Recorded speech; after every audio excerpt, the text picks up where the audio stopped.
In today's video, I'm going to teach you how to connect Gmail to Basecamp. We'll use a simple automation tool called Zapier to bridge the two.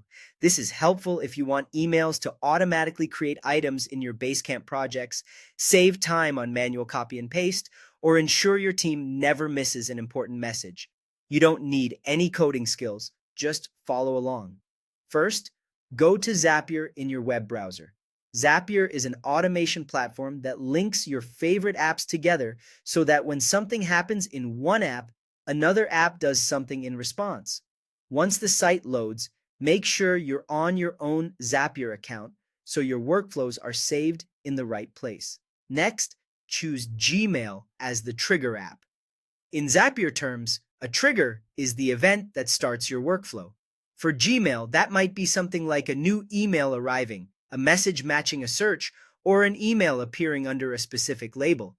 You don't have to overthink it right now. Just select Gmail as the app that kicks things off. If you use multiple Google accounts, be mindful to pick the one that handles the messages you want to automate. Now choose Basecamp as the action app. The action is what Zapier will do for you in Basecamp after the Gmail trigger fires. This could be creating a to-do, adding a message, or posting a comment, depending on the option Zapier presents for your version of Basecamp. Make sure you select the correct Basecamp product that matches your account, so the options line up with what you use every day. When prompted, sign into both accounts. Zapier will ask you to connect Gmail and Basecamp securely.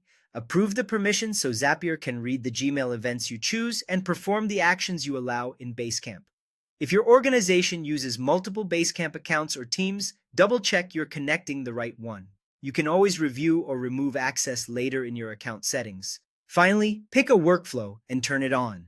Zapier may show recommended templates that pair Gmail with Basecamp for common tasks. Choose the one that fits your goal, review the details so the Gmail trigger matches your inbox scenario, and confirm the Basecamp action is pointed at the correct project or list.